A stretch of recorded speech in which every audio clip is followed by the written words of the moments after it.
എല്ലാവർക്കും ഇന്നത്തെ ഈ അഗാധമായ അവലോകനത്തിലേക്ക് സ്വാഗതം. ഇന്ന് നമ്മൾ സംസാരിക്കാൻ പോകുന്നത് നമ്മുടെയൊക്കെ ജീവിതത്തെ അടിമുടി മാറ്റിമറിക്കാൻ പോകുന്ന ഒരു ഗംഭീര വിഷയത്തെക്കുറിച്ചാണ്. വ്യക്തി, കുടുംബം, സമൂഹ നിർമ്മാണത്തിന്റെ പഞ്ചശീലങ്ങൾ. ഒരു കാര്യം ഞാൻ ആദ്യമേ എടുത്തു പറയട്ടെ, ഈ അവതരണം പൂർണ്ണമായും പണ്ഡിറ്റ് ശ്രീറാം ശർമ്മ ആചാര്യജിയുടെ യഥാർത്ഥ ഹിന്ദി സാഹിത്യത്തെ അടിസ്ഥാനമാക്കിയുള്ളതാണ്. വെറുമൊരു വായനയ്ക്കപ്പുറം പ്രായോഗികമായ അറിവുകളുടെ ഒരു മഹാസാഗരത്തിലേക്കാണ് നമ്മൾ ഇന്ന് ഊളിയിടാൻ പോകുന്നത്. എന്താണ് ഈ പഞ്ചശീലങ്ങൾ എന്ന് നിങ്ങളിപ്പോൾ ചിന്തിക്കുന്നുണ്ടാകുമല്ലേ? അനന്തമായി ഒഴുകുന്ന ഒരു പുണ്യനദി പോലെയാണത്. അഗാധമായ ഒരു ആത്മീയ ശാസ്ത്രമാണ് ഈ തത്വങ്ങൾ നമുക്ക് നൽകുന്നത്. ഇതൊരു വെറും തത്വചിന്ത മാത്രമല്ല കേട്ടോ, നമ്മുടെ യാഥാർത്ഥ്യത്തെ പൂർണ്ണമായും മാറ്റാൻ ഉദ്ദേശിച്ചുള്ള കൃത്യമായ കാരണങ്ങളും ഫലങ്ങളുമുള്ള ഒരു ചട്ടക്കൂടാണിത്. നമ്മൾ ഓരോരുത്തരും നമ്മുടെ ഉള്ളിലേക്ക് തന്നെ ഒന്ന് തിരിഞ്ഞു നോക്കാൻ ഇതിലൂടെ നിർബന്ധിതരാകും. ഒരു ശാന്തമായ തടാകത്തിൽ നമ്മളൊരു കല്ലിടുമ്പോൾ ഉണ്ടാകുന്ന ആ ഓളങ്ങൾ കണ്ടിട്ടില്ലേ? അതുപോലെ 3 ഘട്ടങ്ങളിലായാണ് നമ്മളിതിനെ മനസ്സിലാക്കാൻ പോകുന്നത്. 1. വ്യക്തിത്വ വികാസം. 2. ആദർശ കുടുംബം എന്ന പരീക്ഷണശാല. അവസാനമായി 3-ാമത്തേത് ഉണർന്ന ഒരു സമൂഹത്തിന്റെ നിർമ്മാണം. ഏറ്റവും ഉള്ളറകളിൽ നിന്ന് തുടങ്ങി വിശാലമായ സമുദ്രത്തിലെത്തിച്ചേരുന്ന ഒരു കിടിലൻ യാത്ര. ശരി, 1-ാമത്തെ തലമായ വ്യക്തിത്വ വികാസത്തിലേക്ക് നമുക്ക് കടക്കാം. അച്ചടക്കമുള്ള ദിനചര്യയിലൂടെ സ്വന്തം ആന്തരിക പ്രപഞ്ചത്തെ കീഴടക്കുക. പുറത്തുള്ള ലോകത്തെ ജയിക്കാൻ പോകുന്നതിനു മുൻപ് നമ്മുടെ ആന്തരിക പ്രപഞ്ചത്തെ കീഴടക്കുക എന്നതാണ് ഏറ്റവും വലിയ വിജയം. അതുകൊണ്ട് സ്വന്തം ഉള്ളിലെ മാലിന്യങ്ങൾ കഴുകിക്കളയാൻ തയ്യാറെടുക്കുന്ന ഒരു ഏകാന്ത സാധകന്റെ മാനസികാവസ്ഥ വേണം നമ്മൾ ആദ്യം സ്വീകരിക്കാൻ. നമ്മുടെയൊക്കെ ഒരു ദിവസം എങ്ങനെയാണ് പോകുന്നതെന്ന് എപ്പോഴെങ്കിലും ചിന്തിച്ചിട്ടുണ്ടോ? ഈ ഒരു കണക്ക് നോക്കൂ. സമ്പാദിക്കാൻ 8 മണിക്കൂർ, ഉറങ്ങാൻ 7 മണിക്കൂർ, സാധാരണ ദിനചര്യകൾക്കും മറ്റുമായി 5 മണിക്കൂർ. ഇത് കഴിഞ്ഞാൽ ബാക്കിയുള്ള സമയം നമ്മൾ എന്ത് ചെയ്യുന്നു എന്നതാണ് യഥാർത്ഥ ചോദ്യം. പരമാർത്ഥ പ്രവർത്തനങ്ങൾക്കായി, അതായത് സ്വാർത്ഥതയില്ലാത്ത കാര്യങ്ങൾക്കായി നിർബന്ധമായും 2 മുതൽ 4 മണിക്കൂർ വരെ നമ്മൾ മാറ്റിവെക്കണം. അങ്ങനെയല്ലാതെ യഥാർത്ഥ സ്വഭാവ രൂപീകരണം അസാധ്യമാണെന്നാണ് ഈ ഗ്രന്ഥം അടിവരയിട്ട് പറയുന്നത്. വളരെ ലളിതമാണെങ്കിലും വലിയ അർത്ഥമുള്ളൊരു വാചകമാണിത്. ലാളിത്യം എന്നത് സജ്ജനതയുടെ മറ്റൊരു പേരാണ്. ധൂർത്ത് എന്ന് പറയുന്നത് സാമ്പത്തികമായി മാത്രമല്ല, ആത്മീയമായും നമുക്ക് ഹാനികരമാണ് കേട്ടോ. അഹങ്കാരവും അസൂയയും ശത്രുതയുമൊക്കെ വളർത്തുന്നതുമായി ഗ്രന്ഥം ഇതിനെ ശാസ്ത്രീയമായി തന്നെ ബന്ധിപ്പിക്കുന്നുണ്ട്. മറ്റുള്ളവരെ കാണിക്കാനായി ജീവിക്കുന്നതിന് പകരം ജീവിതത്തിൽ ലാളിത്യം കൊണ്ടുവരുന്നത് ഒരു വലിയ ആത്മീയ സമ്പത്താണ്. അടുത്തത്, നമ്മൾ എങ്ങനെയാണ് സ്വയം വികസിക്കുന്നത് എന്ന് നോക്കാം. ആരാധനയേക്കാൾ കൂടുതൽ പ്രാധാന്യം സ്വാധ്യായത്തിന് നൽകിയിരിക്കുന്നു. ഇതൊരു ഗംഭീര ചിന്തയാണ്. വെറും ബാഹ്യമായ പ്രകടനങ്ങളോ ആരാധനകളോ അല്ല, നിരന്തരമായ വായനയിലൂടെയും സ്വന്തം ചിന്തയിലൂടെയും നമ്മൾ നേടിയെടുക്കുന്ന സദ്വിചാരങ്ങളുടെ സമ്പത്താണ് നമ്മുടെ യഥാർത്ഥ ആത്മീയ സമ്പത്ത്. ഈ ലോകത്തെ ഒരു വലിയ ചക്രവ്യൂഹമായൊന്ന് സങ്കല്പിച്ചു നോക്കൂ. കാമം, അത്യാഗ്രഹം, അഹങ്കാരം എന്നീ കെണികളിൽപ്പെട്ട് നമ്മളിൽ പലരും ഉഴലുകയാണ്. ഈ കെണികളിൽ നിന്ന് നമുക്ക് രക്ഷപ്പെട്ടേ മതിയാവൂ. ഇതിനുള്ള ഏകമാർഗം പ്രജ്ഞായോഗം എന്ന പരിശീലനമാണ്. ഏകാന്ത നിമിഷങ്ങൾ അഗാധമായ ചിന്തകൾക്കായി ഉപയോഗപ്പെടുത്തി ദിവസവും നമ്മളത് പരിശീലിക്കണം. എങ്കിൽ മാത്രമേ നമ്മുടെ സൂക്ഷ്മമായ വ്യക്തിത്വത്തെ ഈശ്വരനുമായി ബന്ധിപ്പിക്കാൻ സാധിക്കൂ. നമ്മൾ എപ്പോഴും പരാതി പറയുന്നവരാണല്ലേ? ആ പരാതികളുടെ പട്ടിക അങ്ങ് വലിച്ചു കീറിക്കളഞ്ഞേക്കൂ. കാരണം സാഹിത്യത്തിൽ വ്യക്തമാക്കുന്നതുപോലെ അസംതൃപ്തി എന്നത് ഒരു തരം ഉന്മാദമാണ്.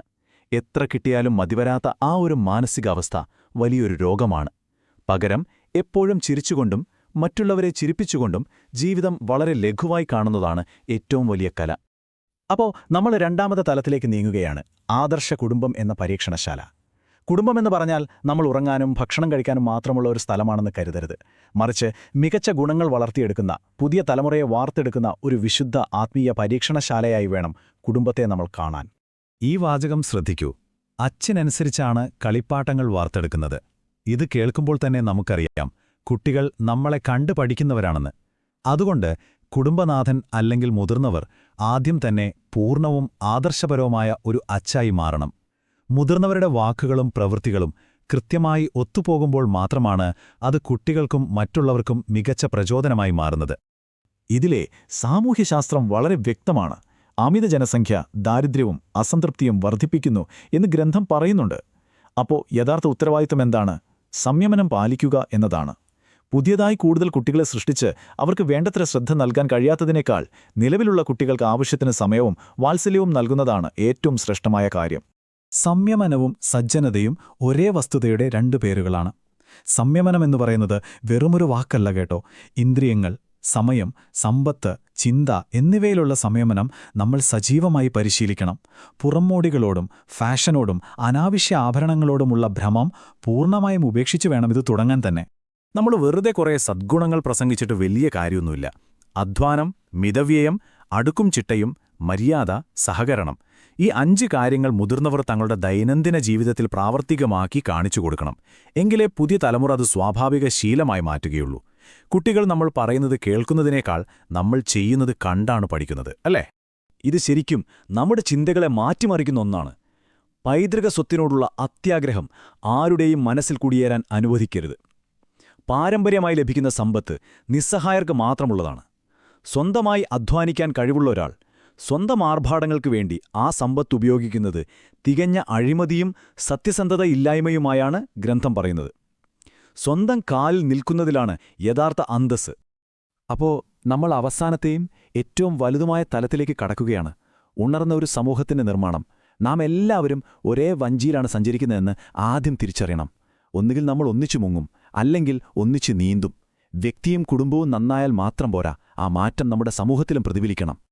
നമ്മൾ മനസ്സിലാക്കേണ്ട ഏറ്റവും പ്രധാനപ്പെട്ട കാര്യം നമ്മുടെ ലക്ഷ്യങ്ങളെ പുനർനിർവചിക്കുക എന്നതാണ്. സ്വാർത്ഥതയും പരമാർത്ഥവും പരസ്പരം ഇഴചേർക്കുക. യഥാർത്ഥത്തിൽ സ്വന്തം കാര്യം നോക്കുക എന്നു പറയുന്നത് എപ്പോഴാണ് ശരിയാകുന്നത്? അത് മുഴുവൻ സമൂഹത്തിന്റെയും ക്ഷേമവുമായി ഇഴചേരുമ്പോൾ മാത്രമാണ്. മറ്റുള്ളവർക്ക് നന്മ ചെയ്യുമ്പോഴാണ് നമ്മൾ നമ്മോട് തന്നെ യഥാർത്ഥ നന്മ ചെയ്യുന്നത്.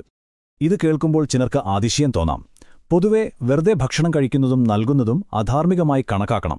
നമ്മൾ ചെയ്യുന്ന ദാനം മറ്റൊരാളെ എപ്പോഴും ആശ്രിതനാക്കാൻ പാടില്ല. യഥാർത്ഥ ദാനം ദുർബലരെ സ്വന്തം കാലിൽ നിൽക്കാൻ പ്രാപ്തരാക്കുന്നതാകണം. സമൂഹത്തിൽ വെറുതെയുള്ള ഭിക്ഷാടനവും അഹങ്കാരത്തിലധിഷ്ഠിതമായ അന്നദാന പ്രഹസനങ്ങളും നമ്മൾ അവസാനിപ്പിക്കേണ്ടതുണ്ട്.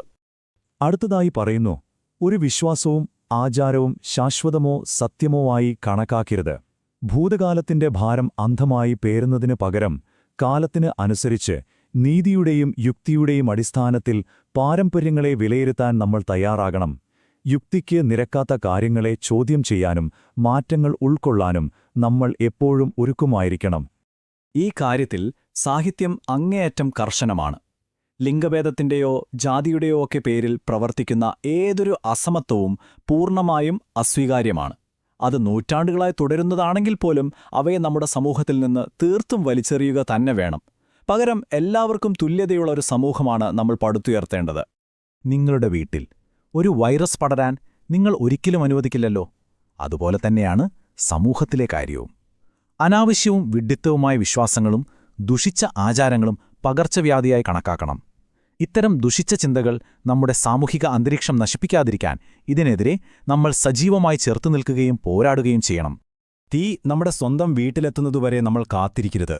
എവിടെയെങ്കിലും നടക്കുന്ന അനീതിക്കെതിരായ ആക്രമണം തനിക്കെതിരായ ആക്രമണമായി കണക്കാക്കണം. ദീർഘവീക്ഷണത്തോടെ സമൂഹത്തിൽ എവിടെ നടക്കുന്ന അനീതിയെയും നമുക്ക് നേരെയുള്ള ആക്രമണമായി കാണണം. അവിടെ നിശബ്ദതയല്ല, വ്യക്തമായ പ്രതികരണമാണ് വേണ്ടത്. അപ്പോ ഇത്രയൊക്കെ കേട്ടിട്ട് ഇതൊക്കെ എങ്ങനെ പ്രാവർത്തികമാക്കും എന്നാണോ ചിന്തിക്കുന്നത്? ഒരേ സമയം എല്ലാം മാറ്റുക എന്നത് കുറച്ചു ബുദ്ധിമുട്ടാണ്. എന്നാൽ ഈ തത്വങ്ങളെ നമ്മൾ മനസ്സുകൊണ്ട് അംഗീകരിക്കുകയും അത് പ്രാവർത്തികമാക്കാനുള്ള എല്ലാ അവസരങ്ങളും ഉപയോഗപ്പെടുത്തുകയുമാണ് ആദ്യം ചെയ്യേണ്ടത്. പതുക്കെയെങ്കിലും വളരെ സ്ഥിരതയോടെ നമുക്ക് മുന്നേറാൻ സാധിക്കണം. അവസാനമായി, സത്യസന്ധമായ ധീരതയിലൂടെ മാത്രമേ വിജയം പൂർണ്ണമാകൂവെന്ന് കരുതുക. കുറുക്കുവഴികളിലൂടെ നേടുന്നതൊന്നും ഒരിക്കലും ശാശ്വതമായിരിക്കില്ല. ഈ തത്വങ്ങളിലൂടെയുള്ള ജീവിതമാണ് മഹത്തായതും ഐക്യമുള്ളതുമായ ഒരവസ്ഥയിലേക്കുള്ള യഥാർത്ഥ പാത. നിങ്ങളുടെ സത്യസന്ധതയിലും പ്രവൃത്തിയിലുമാണ് യഥാർത്ഥ വീരത്വമടങ്ങിയിരിക്കുന്നത്. അപ്പോ ഒരു കാര്യം ഞാൻ ചോദിക്കട്ടെ. മാറ്റത്തിനായുള്ള ഏറ്റവും മികച്ചൊരു രൂപരേഖ ഇപ്പോൾ നിങ്ങളുടെ മുന്നിലുണ്ട്. ഇതിലെ വ്യക്തിയിലാണോ, കുടുംബത്തിലാണോ, അതോ സമൂഹത്തിലാണോ നിങ്ങൾ മാറ്റം തുടങ്ങാൻ പോകുന്നത്? നിങ്ങളുടെ ആത്മീയ പരിണാമം നിങ്ങൾ ഇന്ന് എവിടെ നിന്ന് ആരംഭിക്കും? തീരുമാനമെടുക്കേണ്ടത് നിങ്ങൾ മാത്രമാണ്. ഒന്ന് ആഴത്തിൽ ചിന്തിക്കുക. ഇന്ന് തന്നെ പ്രവർത്തിച്ചു തുടങ്ങുക. ഇന്നത്തെ ഈ അവലോകനത്തിൽ പങ്കെടുത്ത എല്ലാവർക്കും വലിയൊരു നന്ദി. വീണ്ടും കാണാം.